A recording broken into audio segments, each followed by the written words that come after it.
This is the Ecommerce Braintrust, a podcast about building momentum online for established consumer brands. Join our hosts and their expert guests for high-level conversations about e-commerce strategies, trends, and innovations. Access our Braintrust and boost your brand's e-commerce potential.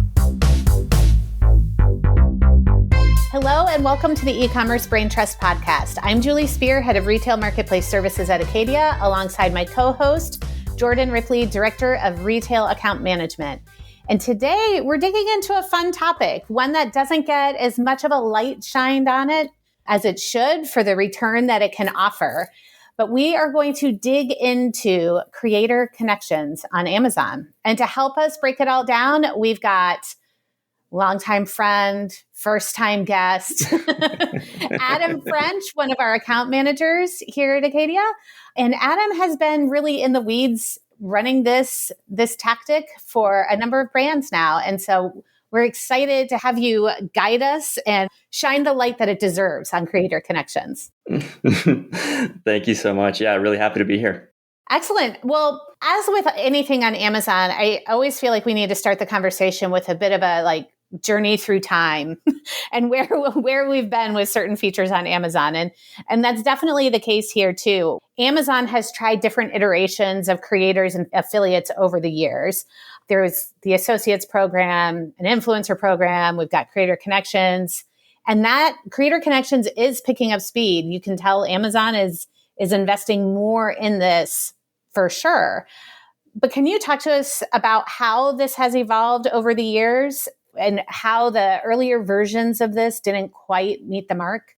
Yeah, I think Amazon is really just trying to capture the, success that other platforms have seen with, more creative, influencer, social participation with brands and products in particular.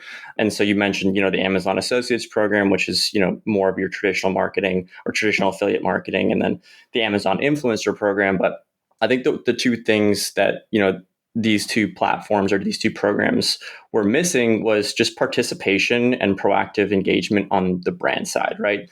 Both of these programs have, historically been driven by the actual creator themselves or the actual affiliate themselves, all through, self-source partnerships. And so there was never really an opportunity for brands to either, proactively reach out to influencers or associates through the Amazon, platform, Seller Central or Vendor Central, outside of just working with an agency that either has an active roster or kind of building this out internally. And so Creator Connection, gives brands a centralized platform to be able to kind of proactively reach out and connect with these creators on, a level that is, completely open to them, right? I think that's the biggest call out that we've seen across the clients that we manage and the brands that we work with, is that there's different appetites for engagement with creators, and whether that be affiliates or influencers. And the great part about Creator Connection is it offers the ability for brands to get involved with both. Yeah, that was like your mention of kind of the evolution here. I feel like the Amazon is maybe returning to what's in its genes, right? Like they're good at operationalizing things, good at driving sales, measuring bottom of the funnel. And I feel like this move to the new Creator Connections is both of those things. Different, where they've had challenges in the past is let's create a whole creator ecosystem with social engagement, right? That's a hard thing to cram into retail. And so I feel like they've pivoted and now moved into the correct lane. I know it took some time maybe to get there, but there was this important distinction when we discussed this previously, Adam, about this idea of affiliate plus, right? A largely performance driven and open ecosystem. We have this idea of sponsored content requests and just an evolution of the platform very recently. Can you talk a little bit of how this most recent iteration is yet again an evolution of this ecosystem? Yeah, no, definitely. I think that Amazon's Affiliate Plus campaigns is the new nomenclature that they're designating this, has historically just been, the ability to create an open-ended campaign. Any of these influencers can join, and you can give guidance on the type of content that you want posted, but it was ultimately up to the creator themselves. And so what we found is that it was more tailored towards larger affiliates or publications and less tailored towards actual, UGC creators or, more of that kind of social engagement that I think Amazon was kind of really shooting for with this kind of program, but didn't really hit the mark. And so they've just come out with something called sponsored content requests. This allows brands to kind of pay creators or influencers flat fees to develop and publish social content, which is, I think, has been kind of a clunky process up until this point, with traditional affiliate plus campaigns. In the Creator Connection platform, you do have this ability to receive inbound messages from up and coming or active creators, usually with smaller audiences. But this was like a very, very kind of early beta program here with Amazon or with Creator Connection, just because there was not an easy way to vet all the incoming messages at a brand level. And so you really didn't have the KPIs in order to make kind of like a strategic decision about who you worked with as a brand, where sponsored content requests, you start to get a bit more of that, where you can see the following, you can see the performance here. And it really gives the brand an opportunity to decide who they want to work with and the content that they can produce. Mm-hmm. So more control for the brand, presumably higher value deliverables in terms of like, I can brief this out, I know what I'm going to get. Presumably more expensive though as well, right? I'm paying up front for these things versus only like rev share. Yeah, we've seen although it's in its early stages. I mean, we've seen these kind of flat fees be anywhere from like $100 per post to upwards of like $3,000 per post. Yeah. So it really varies just depending on the size of the actual creator. Yeah. And I think this brings up, this has always felt like, oh, affiliate can live over here. My paid media strategy lives over here. But really, like now the walls are melting down between those two, especially with this new addition. So I'm wondering, when you're talking to brands, how are you thinking about either the affiliate plus side of the business now or these sponsored content requests and kind of how that fits in their larger marketing funnel? Yeah. So I think that for kind of the baseline, like affiliate plus campaigns, right? We've seen a lot of engagement from like larger publications. So this is like your BuzzFeed, your Round Forest, your Brainjolt Media, Food and Wine, but we haven't seen, a ton of engagement from actual like influencers or themselves. And I think a lot of this stems from just, again, there's no physical product being transacted for those affiliate plus campaigns.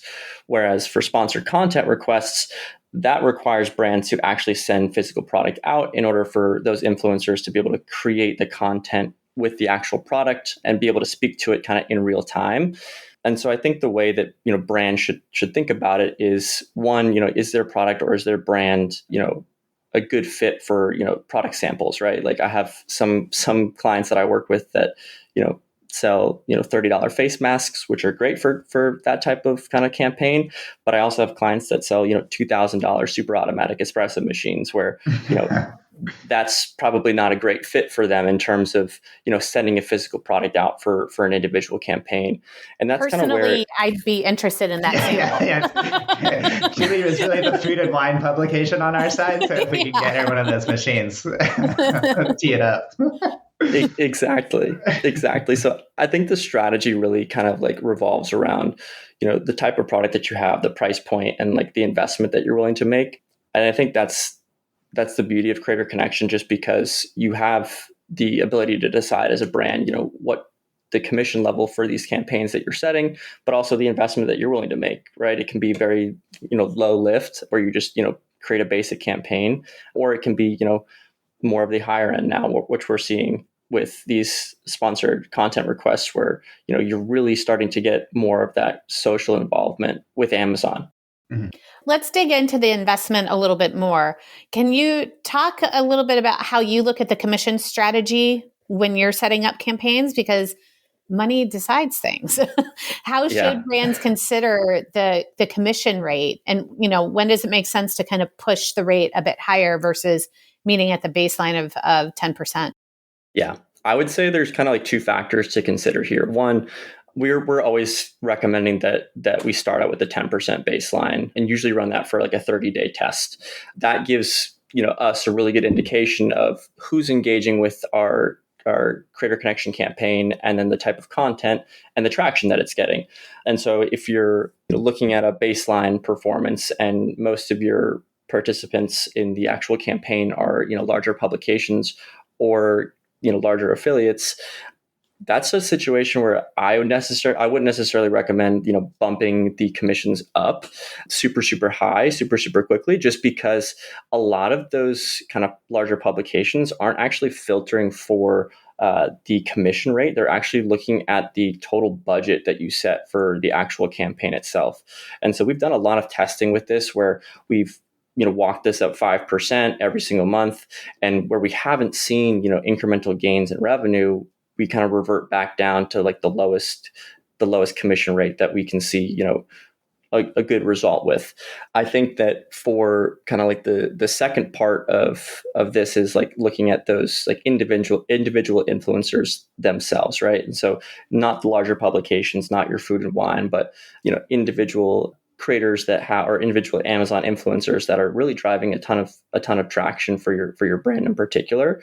That's where I would actually encourage, brands to have more of a direct partnership as opposed to just keeping them on, a larger campaign.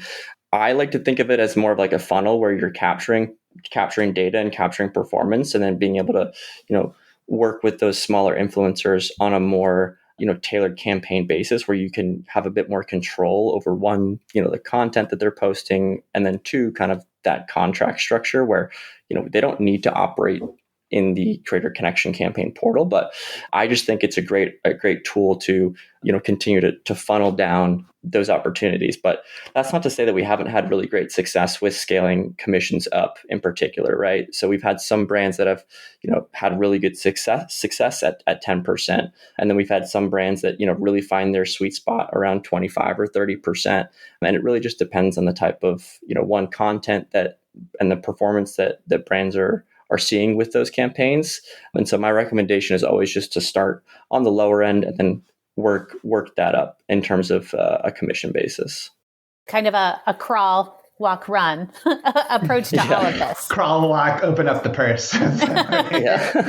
That makes total sense. I think the thing that has maybe causes some hesitation with brands from experience around this is like practically how you actually implement this, right? Like you can open, especially in the like now Affiliate Plus former Creator Connections, where it's like you open it up, you might get dozens or hundreds of requests, and you're a brand that has like a very clear messaging and how you want to be presented to the larger category that you sell within. And so there's the selection hesitation, and then there's even once you've selected those, like how do you ensure that what's actually produced aligns with that brand values. So I'm curious, like when you actually go to implement this with, like how do you advise brands on managing both of those so that it's a successful campaign? Yeah.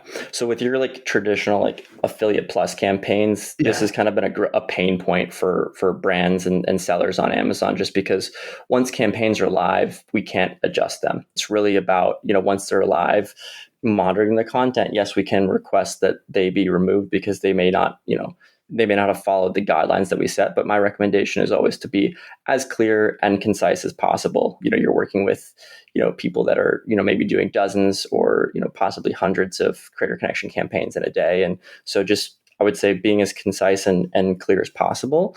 But I think for the brands out there that are really looking for like very curated or very tailored content that they want full control over, that's where this new sponsored content request really comes into play, because you're working directly with the influencer, and you have the ability to do 2 content revisions before that content goes live. And so you as a brand that may be very particular about the verbiage that's used or the way that the product is presented, or maybe you just don't like the callouts that the influencer used, you have those 2 revisions there before the content goes live, and ultimately you get to decide whether you push the content live. The influencer gets paid that flat fee regardless of whether you like the content or not. And so that would be kind of the more recommendation that I would push brands towards, is try the sponsored content requests out. Yes, it can be a bit more expensive, but you have so much more control over, what's being, how your product and how your brand is being presented. Yeah, makes sense. It's like how wide of a net do you want to cast versus how much control, and then your budget. And those are basically like 3 levers you can pull here. Exactly. Yeah. And I guess one other thought around this is like, where do you actually see this being successful? Like all of this has been theoretical, but you've been running this for Pans for, months and years now. So I'm not like asking you to go too in depth, but just curious, like if I'm a brand in this type of category or this type of product, like where have you seen it? Like you have to be doing this. Yeah, I would say for me in my experience, like home and kitchen is where we've seen the most success, primarily driven through, food and wine. We've seen some brands, right? I have two kind of examples. One that, was pizza steel company that sold, $130 pizza steels that you bake your pizza on in the oven. That brand drove about 50% of its total monthly sales through the traditional affiliate plus creator connection campaigns at a 10% commission. And so that was a very, very kind of low hanging fruit win that a brand that really didn't have a lot of, budget to work with saw a ton of success just by participating. And then kind of on that same note, we've seen the brand I referred to earlier, the $2,000 super automatic espresso machine, also is driving around 10% of monthly sales through their 10% base creator connection campaign. And so I think you have this opportunity with, these large publications that are driving a ton of traffic already. And you're just, you're getting picked up and, you're seeing a tremendous result in terms of like impact to top line.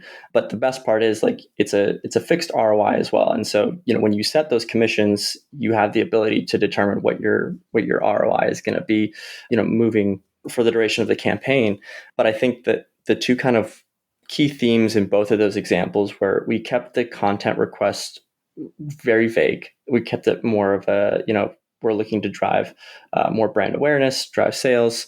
And we kept the kind of product callouts very concise, very short, very sweet, which was easy for, those larger publications to take with and run with. And so I would say like the other kind of tactic that we've seen useful, and I mentioned it earlier, is the budget that you set each of those campaigns at. On the actual like creator side of creator connections, you're able to filter which campaigns you want to participate in by, metrics like commission or budget. And so our theory is that these larger publications are really just filtering to who has the larger budget. So we've been, setting our budgets around $1 million. Obviously, like if we're selling $1 million for the product at a 10x ROI, like everybody's happy, but we really haven't seen, or that's really been the strategy where we've seen the most success in terms of like getting these kind of like baseline campaigns set up. And again, anywhere where we've seen, positive performance at 10%, we've walked up to 15%. If we don't see incremental revenue gains from walking up to 15%, we walk it back down to 10%, and we just leave those campaigns kind of evergreen. I have other, right now, I have a couple of tests running for brands that are utilizing those sponsored content requests. And these brands are more so operate in the premium beauty space, which is, extremely competitive, very much driven by, social proofing. And I think that those types of campaigns in terms of the sponsored content requests are going to tailor much better towards somebody who is looking to hear about the product and looking to hear about, experiences, as opposed to just like reading the facts about, what a product can do. And so I think overall, like as we gather more data around, which categories in particular we've seen success with, I'm extremely excited about kind of the future of sponsored content requests, because I think it opens up, a lot of doors to categories where, they haven't seen a lot of success with the traditional affiliate plus campaigns and are, asking, why aren't we performing better? This is kind of that next step of, we need to build more of a narrative around what separates your product from the kind of rest of the market. And I think that's really kind of the key differentiator and what's going to be driving a lot more success for creator connection campaigns in general moving forward is now the ability to drive more of that social proofing towards products on Amazon. We've seen a lot of refinement and improvement in this realm throughout 2025, but as with anything, there's always room. We can all grow and improve, and I'm sure creator connections can as well. When you're considering the campaigns and how you've used them to date, are there still areas and limitations that you're noticing? And, kind of looking forward so that we can be solution oriented for any of the areas where there are limitations. How would you like to see Amazon improve upon it? Yeah, I would say like the biggest one being the KPIs or the sales driven through individual creators, because that's something that we as a brand that are looking to kind of evaluate, do we want to participate in Creator Connection, or do we want to outsource this to an influencer agency that we know has the metrics that we're looking for to evaluate performance? And just walking through kind of that process with other brands, right? That's a huge kind of roadblock for them of like, they want to invest in this, but are they able to kind of decide on the types of campaigns or the type of influencers that they're working with, at a level at which, you're able to get that granularity with, an outside agency or an outside platform. And so I think that's one thing that Amazon can really kind of close the gap with. And I think that in doing so, you'd see, a lot more investment from brands, or a lot more, I would say, desire from brands to participate with this kind of on-platform campaign structure, as opposed to, like, again, outsourcing this through another agency or kind of going through, other platforms like TikTok, for example. Amazon, it's where it's all about data-led decisions. So this is no different there. Well, Adam, it was great chatting with you about this. I appreciate all the insights and information that you've shared. And I'll be looking forward to seeing how Creator Connections evolves even further as we move into 2026 soon enough. So thank you. Awesome. Thank you guys for having me.